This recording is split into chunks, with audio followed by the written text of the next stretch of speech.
हम वही कहेंगे जो हमारा दीन हमको बताता है। अमल करो तो तुम्हारा भला है। अस्सलामु अलैकुम व रहमतुल्लाहि व बरकातुहू।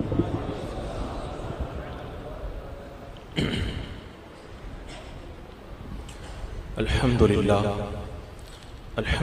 रब्बिल आलमीन वस्सलातु वस्सलामु अला मन काना नबिय्यन व आदम बैनल माइ वत्तीन। अम्मा बअद फ़अऊज़ु बिल्लाहि मिनश शैतानिर रजीम। बिस्मिल्लाहिर रहमानिर रहीम। इन्नल्लाह ला युग़य्यिरु मा बिक़ौमिन हत्ता युग़य्यिरु मा बिअन्फुसिहिम।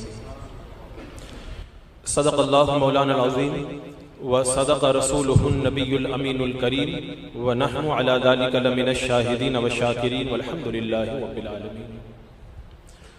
हुसूल बरकत के लिए इंतहाई अक़ीदत व मोहब्बत के साथ हुज़ूर अकरम सय्यद आलम जनाब मुहम्मदुर रसूलुल्लाह सल्लल्लाहु तआला अलैहि वसल्लम की मुक़द्दस बारगाह में दुरूद व सलाम का हदिया पेश कर लें। अल्लाहुम्मा सल्लि अला सय्यदिना व शफ़ीना व हबीबिना व मौलाना मुहम्मदिन व बारिक व सल्लिम सलातन व सलामन अलैका या रसूलल्लाह सल्लल्लाहु तआला अलैहि वसल्लम। मुझे जो उन्वान दिया गया है एकदम करंट उन्वान दिया गया है। कल 31st नाइट है और आज मुझे इस्लाह मुआशरा के नाम से उन्वान दिया गया। कल है, कल अभी 2 घंटे बाद नहीं है, कल। तो कल जो ये मुआशरा की कल जो दुर्गत बनने वाली है उसकी इस्लाह के लिए मुझे 11 मिनट के लिए आपके सामने पेश किया गया है। हजरात मुकर्रम, ये जो इनकलाब आता है वो इनकलाब सिर्फ एक तकरीर या किसी एक प्रोग्राम या किसी एक कॉन्फ्रेंस से नहीं आता है। इनकलाब कैसे आता है अल्लाह तबारक व तआला ने इस आयत करीमा में बयान फरमाया जो अभी मैंने आपके सामने तिलावत की। आयत करीमा का मफहूम यह है कि अल्लाह तबारक व तआला किसी कौम से अपनी नेमत को उस वक्त तक नहीं बदलता जब तक कि कौम खुद अपनी हालत को न बदले। तो इस आयत करीमा से ये पता चला कि इनकलाब जो आता है अंदर से आता है, बाहर से नहीं आता है। पहले हमारे अंदर इनकलाब पैदा होगा तब बाहर से इनकलाब आएगा।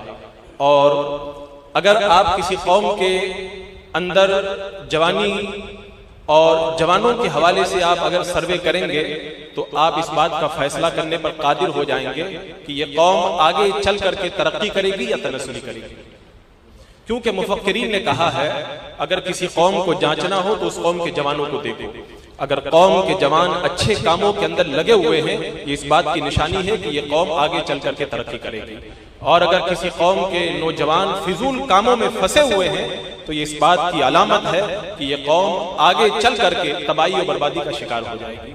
हजरात मुकर्रम, हुजूर सैयदी सरकार मुफ्ती आज़म हिंद रज़ी अल्लाह तआला अन्हु के पीर व मुर्शिद शाह अबुल हुसैन नूरी रहमतुल्लाह तआला अलैह इरशाद फरमाते हैं कि बंदा जब बालिग होता है और जब वो मुकल्लफ होता है तो उसके साथ में एक शैतानी ताकत लग जाती है और उसका काम ये होता है कि वो जवान को खींच करके गुनाहों की तरफ लेकर के जाए।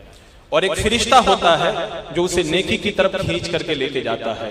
अब ये बंदे की मर्जी है कि वो शैतान के नक्शे कदम पे चले या अल्लाह की तरफ से मुकर्रर किए गए उस मुकद्दस फरिश्ते के कौल के ऊपर अमल करके अपनी जिंदगी को वो कामयाब और कामरान बनाए।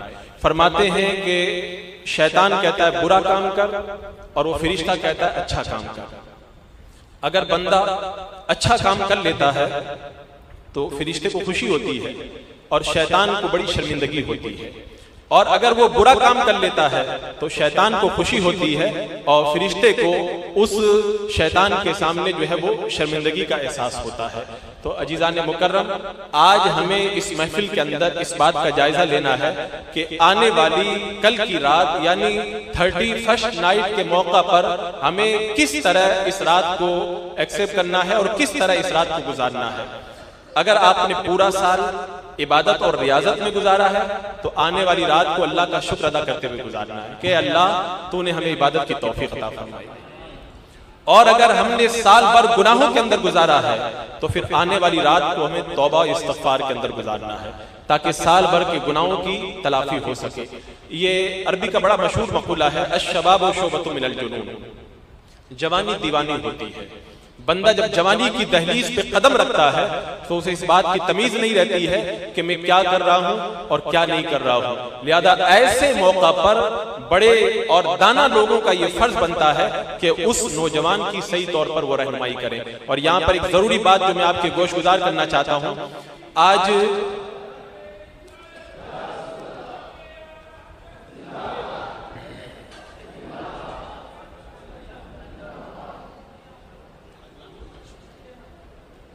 आप हज़रात तशरीफ रखें आप हज़रात दुरूद पाक पढ़ लें। अल्लाहुम्मा सल्लि अला सय्यदिना व शफीना व हबीबिना मौलाना मुहम्मद व बारिक व सल्लिम सलातुन व सलामुन अलैका या रसूल अल्लाह सल्लल्लाहु तआला अलैहि वसल्लम।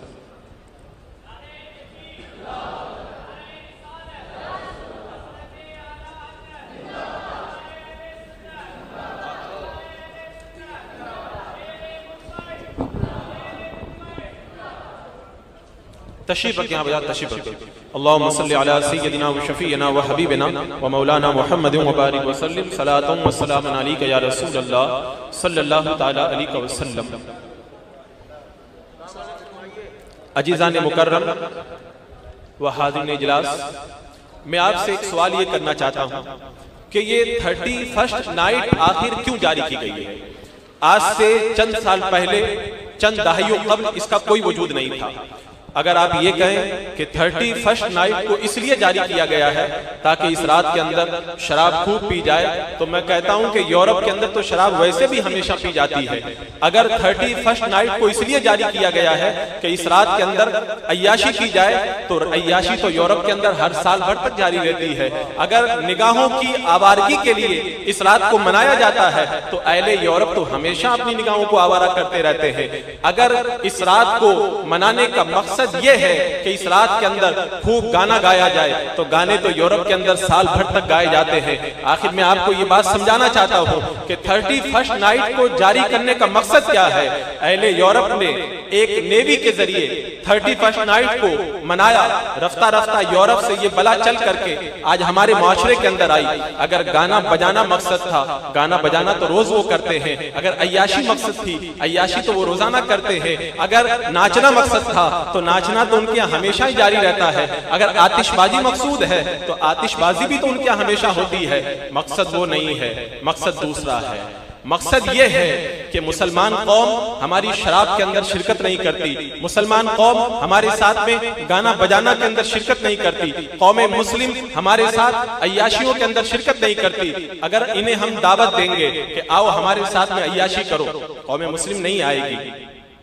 अगर इन्हें शराब के लिए बुलाएंगे ये कौम नहीं आएगी। अगर इन्हें हम आतिशबाजी के नाम पे बुलाएंगे तब भी ये लोग नहीं आएंगे। तो इनको बुलाने का एक ही तरीका है, एक कल्चर बनाया जाए, एक तहजीब बनाई जाए। जब हम कल्चर नाफिज कर देंगे, तहजीब को नाफिज कर देंगे, एक फंक्शन हम बना देंगे, फनून लतीफा के नाम पर हम एक ऐसा प्रोग्राम बना देंगे, तो फिर उसके बाद में मुसलमान शराब के नाम पे तो नहीं आएगा लेकिन फंक्शन के नाम पे आ जाएगा। उस वक्त अय्याशी के नाम पर तो नहीं आएगा लेकिन इस नाम से आएगा कि ये एक फनून लतीफा है। अगर वो हमारे साथ में गाने के नाम पे नहीं आता है तो हमारी तहजीब के नाम पे आ जाएगा। तो इस बात को समझो, ये 31st नाइट एक कल्चर की जंग है।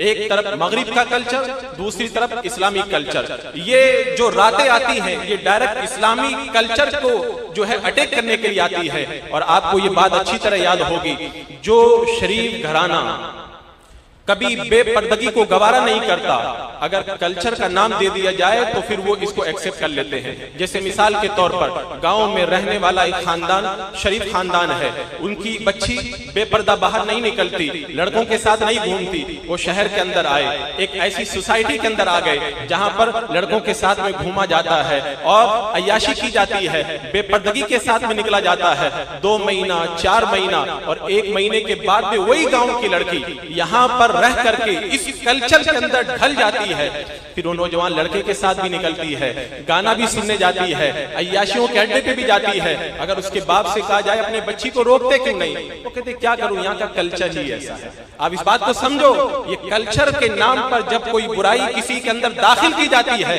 तो फिर बंदा उस बुराई को बुराई नहीं समझता, उस बेहयाई को बेहयाई नहीं समझता, और एक बात कह करके पल्ला झाड़ लेता है, मैं क्या करूं।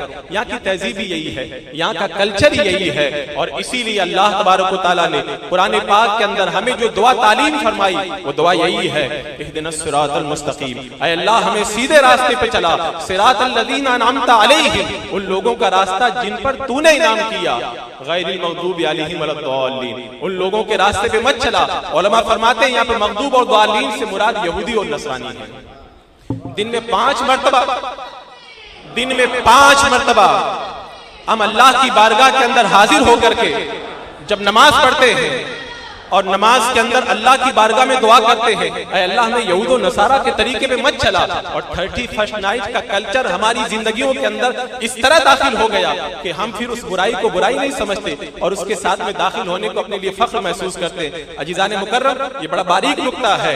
ये जितने भी फंक्शन बनाए गए हैं उन्होंने अपने लिए नहीं बनाए हैं, वो तो हर साल अय्याशी करते हैं, हर दिन अय्याशी करते हैं। ये हमारे लिए बनाए गए हैं ताकि कौम मुस्लिम हमारे साथ में आकर के शरीक हो। आज जब अपने नौजवानों को हम रोकते हैं कि तुम क्यों जाते हो, वो कहते हैं सिर्फ खेल कूद के लिए जाते हैं। मैं आपको बताऊं, खेल कूद का तस्वुर इस्लाम के अंदर है कि नहीं है। ईद का दिन है, काजी शुरे एक रास्ते से गुजर रहे हैं, नौजवान लड़के खेल रहे थे।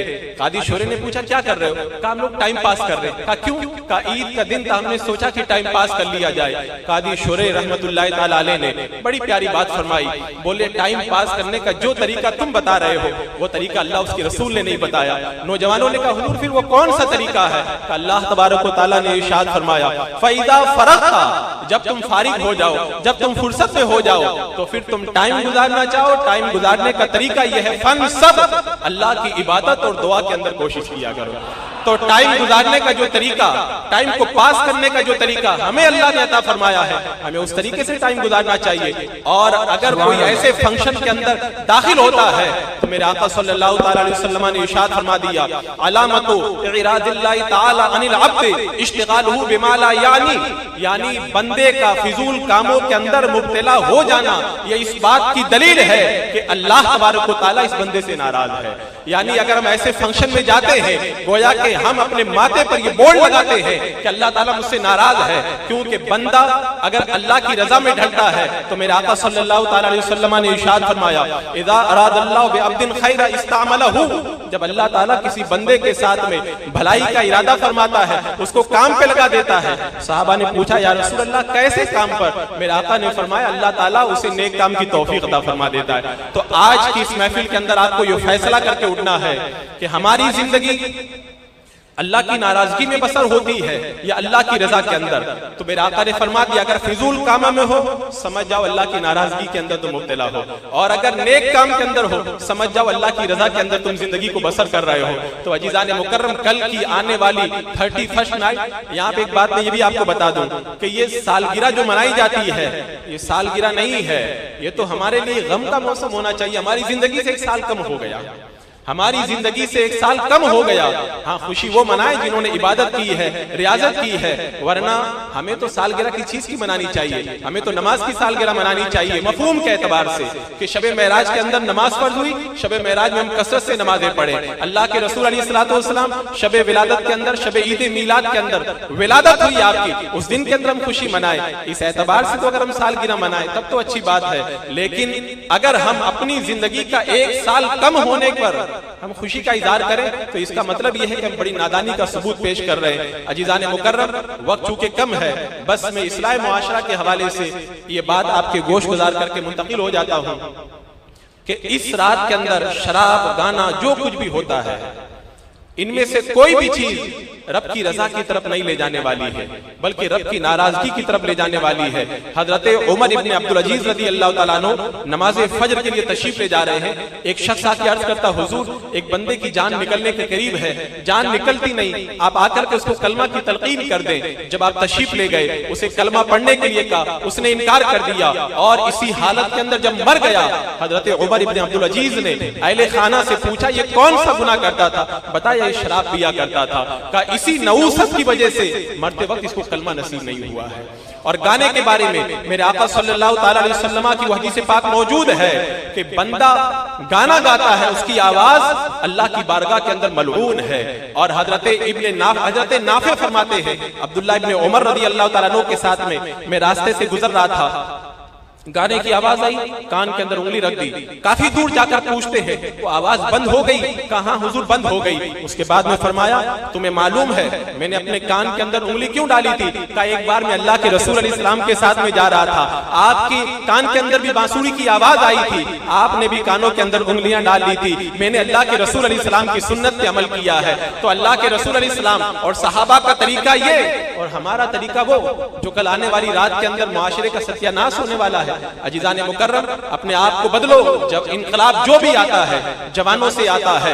आप तारीख उठा करके देख लें, तारीख में जो भी इनकलाब आया है वो जवानों से आया है। हिंदुस्तान में इस्लाम की दौलत लेकर आने वाले मोहम्मद बिन कासिम 18 साल के नौजवान ही तो थे। चीन की दहलीज पर दस्तक देने वाले कुतैबा इब्न मुस्लिम, वो भी तो जवानी के आलम के अंदर थे। और स्पेन के अंदर दाखिल होकर इस्लाम का पैगाम ले जाने वाले तारिक बिन ज़ियाद तो जवानी की उम्र के अंदर थे। हजरत इमाम बुखारी रज़ी अल्लाह तआला अन्हु ने अपनी जवानी को रब की रजा के अंदर लुटा दिया, तो बुखारी शरीफ जैसा तोहफा हमें मयसर आया।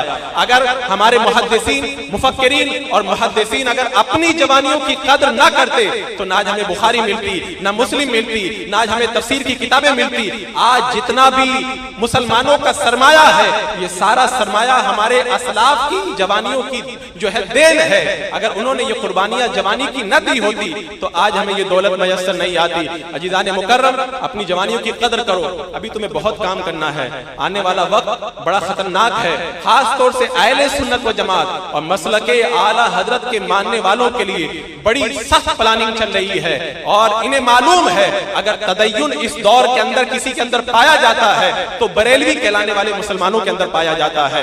तो ये जितने फंक्शन हैं ये सिर्फ बरेलवी कहलाने वाले सुन्नी सहीउल अकीदा मसलके आला हजरत के हामिल मुसलमानों को इन फिजूल चीजों के अंदर फंसाने के लिए रखे गए हैं। अल्लाह तबारक व तआला हमें अपने वक्त की कद्र करने की तौफीक अता फरमाए और हर तरह की ऐसी खुराफात से बचाए और हम ये अपनी जिम्मेदारी निभाएं, खुद भी बचें और हमारा जो भाई जा रहा है उसका हाथ पकड़ें और उसे बताएं कि अल्लाह ने इसलिए नहीं पैदा किया है, तेरी पैदाइश का मकसद कुछ और है। अल्लाह रब्बे कदीर हमें मकसद तख्लीक को समझने की तौफीक अता फरमाए। वमा अलैना इल्लल बलाग। अस्सलामु अलैकुम।